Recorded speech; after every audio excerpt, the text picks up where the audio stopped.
Assalamu alaikum viewers and welcome back to my channel Study Law with Bushra. So we were discussing Law Gate syllabus of CRPC and in this video we are going to discuss chapter 7 of CRPC 1973. But before starting the discussion, I request you all to please subscribe to my channel and don't forget to press the bell icon for latest updates. Do share this video with your friends and don't forget to comment your feedback. So let's move towards the discussion. Chapter 7 of CRPC basically deals with of processes to compel the production of document and any other movable property and for the discovery of persons wrongfully confined. अब इस chapter के title को अगर हम देखें तो इसमें दो बातों का जिक्र किया गया है कि अगर किसी केस में कोई डॉक्यूमेंट को प्रोड्यूस करना ज़रूरी है या फिर किसी भी मूवेबल प्रॉपर्टी को प्रोड्यूस करना ज़रूरी है तो उन डॉक्यूमेंट्स को कोर्ट में कैसे प्रोड्यूस किया जाएगा, पहली बात उसका क्या प्रोसेस होगा। एंड सेकेंडली, अगर किसी केस में किसी बंदे को रॉन्गफुली कन्फाइंड कर दिया है तो उस बंदे को कैसे डिस्कवर किया जाएगा। सो इस चैप्टर का पार्ट ए डील करता है समन्स टू प्रोड्यूस, यानी कि किसी भी चीज को प्रोड्यूस करने के लिए समन भेजा जाएगा। अब ये जो पार्ट ए है ये बेसिकली 2 सेक्शंस पर मुश्तमिल है, सेक्शन 94 और सेक्शन 95। आज की इस वीडियो में हम पार्ट ए को डिस्कस करने वाले हैं। सो स्टार्टिंग विथ सेक्शन 94, बहुत ही ज्यादा इंपॉर्टेंट है। सेक्शन 94 कहता है summons to produce document or other thing, कि किसी डॉक्यूमेंट या किसी भी चीज को यानी किसी भी मूवेबल प्रॉपर्टी को कोर्ट में प्रोड्यूस करने के लिए समन भेजा जाता है। So clause 1 states that whenever any court or any officer in charge of police station, जब कभी कोई कोर्ट या officer in charge of police station means SHO considers that production of any document or other thing is necessary or desirable for the purposes of any investigation, inquiry, trial or other proceedings under this code। जब कभी किसी court या किसी officer incharge of police station को लगता है कि किसी केस की इन्वेस्टिगेशन, इंक्वायरी, ट्रायल या इस कोर्ट के अंदर किसी भी प्रोसीडिंग्स में कोई डॉक्यूमेंट प्रोड्यूस करना जरूरी है उस कोर्ट के सामने या उस ऑफिसर के सामने, तो ऐसी सूरत में सच कोर्ट में इशू अ समन। अब यहां पर मे का वर्ड यूज हुआ है कि वो कोर्ट क्या कर सकती है, वो समन इशू कर सकती है और such officers or written order, या वो ऑफिसर कौन, officer incharge of police station SHO एक रिटन ऑर्डर इशू कर सकता है। किसको इशू करेंगे अब ये समन या ये written order? To the person in whose possession or power such document or thing is believed to be, किसी ऐसे बंदे को जिसके पास आपको लगता है कि उसकी पोजेशन में ये डॉक्यूमेंट या ये चीज मौजूद है, तो वो कोर्ट या वो SHO उसको समन या रिटन ऑर्डर इशू करेगी। अब ये जो रिटन ऑर्डर या ये जो समन भेजा जाएगा इसमें क्या क्या लिखा जाएगा? Requiring him to attend the court and produce it, कि वो कोर्ट में हाजिर हो और उस डॉक्यूमेंट को प्रोड्यूस करे, या फिर or to produce it at the time and place stated in summon or order, कि वो उस डॉक्यूमेंट या उस चीज को उस जगह और उस टाइम पर प्रोड्यूस करे जो टाइम और प्लेस उस समन या उस रिटन ऑर्डर के अंडर मेंशन है। सो क्लॉज 1 के अकॉर्डिंग जब कभी भी किसी कोर्ट या officer incharge of police station को लगता है कि किसी केस की इन्वेस्टिगेशन, इंक्वायरी, ट्रायल या इस कोर्ट के अंदर किसी भी प्रोसीडिंग्स के लिए ये जरूरी है कि कोई डॉक्यूमेंट प्रोड्यूस किया जाए, तो ऐसी सूरत में वो कोर्ट समन इशू करेगी या वो officer incharge of police station एक रिटन ऑर्डर देगा उस बंदे को जिसकी पोजेशन में इन दोनों को लगता है कि वो डॉक्यूमेंट है, और उस समन या रिटन ऑर्डर में लिखा जाएगा कि वो बंदा कोर्ट के सामने पेश हो और उस जगह और डेट पर वो डॉक्यूमेंट प्रोड्यूस करे जो चीज समन या रिटन ऑर्डर में मेंशन है। उसके बाद इसी सेक्शन के अंडर एक प्रोविजन दी गई है और वो प्रोवाइजो क्या कहती है? Provided that no such officer shall issue any such order, कि जो हमने रिटन ऑर्डर की बात की कि ऑफिसर इशू करता है, इस प्रोवाइजो में ये बताया गया है, शेल का वर्ड है, मैंडेटरी है कि कोई भी ऑफिसर ऐसा कोई ऑर्डर इशू नहीं करेगा requiring the production of any document or thing which is in the custody of bank.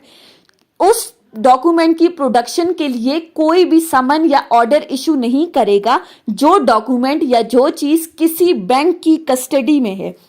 अगर कोई डॉक्यूमेंट बैंक की कस्टडी में है तो आप ना बैंक को समन भेज सकते हो और ना उसको रिटन ऑर्डर भेजोगे, और साथ ही साथ और might disclose any information which relates to the bank account of any person. यानी जिस डॉक्यूमेंट की आप डिमांड कर रहे हो वो कोई ऐसा डॉक्यूमेंट है जिससे किसी बंदे के बैंक अकाउंट की इंफॉर्मेशन डिस्क्लोज हो सकती है, तो ऐसी सूरत में समन या रिटन ऑर्डर नहीं भेजा जा सकता एक्सेप्ट। लेकिन इस प्रोवाइजो में मजीद एक एक्सेप्शन ऐड की गई है कि किन केसेस में आप बैंक की कस्टडी से डॉक्यूमेंट मंगवा सकते हो, किन केसेस में बैंक को समन इशू किया जा सकता है। For the purposes of investigating an offence under section 403, 406, 408, 409, 421, 424 and section 465 to 477A of Pakistan penal code. अगर पाकिस्तान पीनल कोड की इन प्रोविजंस के अंडर कोई ऑफेंस कमिट हुआ है और आपको इन केसेस की इन्वेस्टिगेशन के लिए जो डॉक्यूमेंट नेसेसरी है वो बैंक की कस्टडी में है,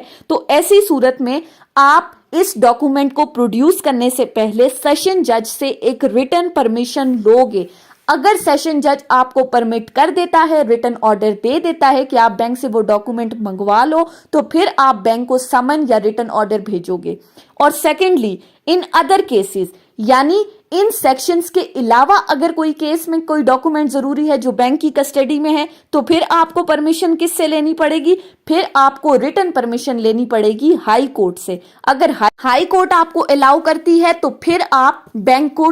समन या रिटन ऑर्डर भेज सकते हो, अदरवाइज नहीं। सिंपली बैंक की कस्टडी में से कोई भी डॉक्यूमेंट तब तक नहीं मंगवाया जा सकता जब तक आप सेशन जज से इन केसेस में और बाकी तमाम केसेस से हाई कोर्ट से परमिशन ना ले लो। उसके बाद है क्लॉज 2 कहती है any person required under this section two produce a document or thing, कि जिस बंदे को इस सेक्शन के अंडर कोई भी डॉक्यूमेंट या चीज प्रोड्यूस करने के लिए कॉल किया गया है, समन भेजी गई है, अगर तो वो डॉक्यूमेंट और वो चीज कोर्ट में प्रोड्यूस कर देता है instead of attending personally to produce the same, यानी कि उसकी पर्सनल अटेंडेंस नेसेसरी नहीं है, अगर तो वो डॉक्यूमेंट किसी को देकर भेज देता है, डॉक्यूमेंट कोर्ट में प्रोड्यूस हो गया तो दैट्स ओके, उसकी पर्सनल अटेंडेंस रिक्वायर्ड नहीं है। फिर आ जाती है क्लॉज 3। क्लॉज 3 कहती है nothing in this section shall be deemed to affect the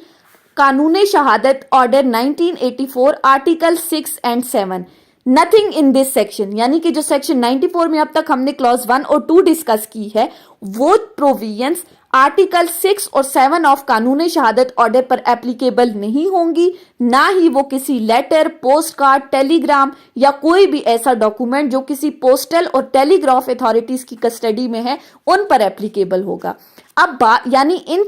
postal और टेलीग्राफ अथॉरिटीज पर सेक्शन 94 अप्लाई नहीं होगा, तो फिर अगर इनके पास कोई डॉक्यूमेंट है तो उसके लिए क्या प्रोसीजर होगा? इसका प्रोसीजर हमें बताया गया है सेक्शन 95 के अंदर। सेक्शन 95 बात करता है procedure as to letters and telegrams, कि टेलीग्राम्स और लेटर से मुतालिक प्रोसीजर क्या है वो ये सेक्शन बता रहा है। सो सेक्शन 95 की क्लॉज 1 को देखें तो क्लॉज 1 कहती है इफ एनी डॉक्यूमेंट, पार्सल और thing in such custody is, यानी कि अगर कोई डॉक्यूमेंट, पार्सल या कोई भी चीज इन पोस्टल या टेलीग्राफ अथॉरिटीज की कस्टडी में है,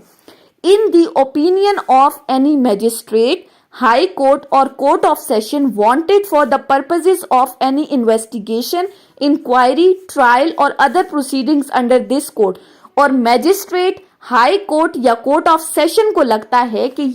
ये डॉक्यूमेंट उन पोस्टल और टेलीग्राफ अथॉरिटीज की कस्टडी में है और वो किसी केस में इन्वेस्टिगेशन, इंक्वायरी, ट्रायल या किसी भी प्रोसीडिंग्स में इस डॉक्यूमेंट को प्रोड्यूस करना जरूरी है, तो ऐसी सूरत में ये मैजिस्ट्रेट या ये कोर्ट मे रिक्वायर, मे का वर्ड यूज हुआ है, वो इन पोस्टल और टेलीग्राफ अथॉरिटीज को एक मरासला भेजेंगी और उनको ये कहेंगी कि आप इस डॉक्यूमेंट, पार्सल या इस चीज को किसी ऐसे बंदे को दें जिनको मैजिस्ट्रेट फिट समझता है। यानी मैजिस्ट्रेट किसी बंदे को डायरेक्शंस इशू करेगा और वो पोस्टल और टेलीग्राफ अथॉरिटीज ये पार्सल या ये डॉक्यूमेंट उस बंदे को देंगे।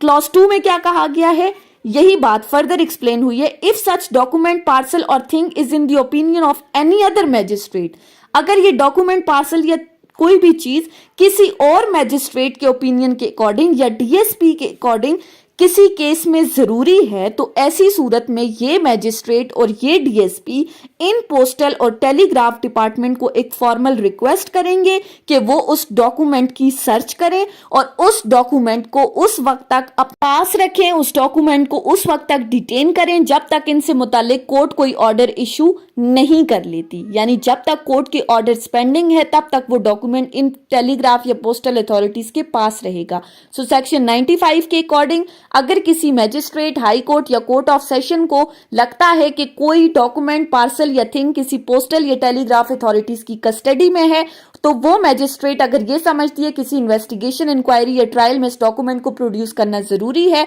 तो वो कोर्ट इन पोस्टल और टेलीग्राफ अथॉरिटीज को रिक्वेस्ट करेगी कि वो इस डॉक्यूमेंट को प्रोड्यूस करें। इसी तरह अगर मैजिस्ट्रेट या डीएसपी को लगता है कि कोई डॉक्यूमेंट प्रोड्यूस करना जरूरी है, तो वो इन टेलीग्राफ अथॉरिटीज को कहेंगे कि वो उस डॉक्यूमेंट को सर्च करें और उसको उस वक्त तक अपने पास रखें, उसको डिटेन करें जब तक कोर्ट इनसे मुतालिक कोई फर्दर ऑर्डर्स इशू नहीं करती। So that was the whole discussion on Chapter 7 CRPC Part A, that is Section 94 and Section 95. Next video में हम पार्ट बी को डिस्कस करेंगे जो कि सर्च वारंट से रिलेटेड है। सो आई होप कि आपको ये लेक्चर समझ में आया होगा। अगर आपने इस वीडियो को अटेंटिवली सुना है तो अगर आपको ये वीडियो अच्छी लगी है तो इस वीडियो को लाइक करें, कॉमेंट करें और चैनल को जरूर सब्सक्राइब करें। Thank you so much for watching. Allah Hafiz.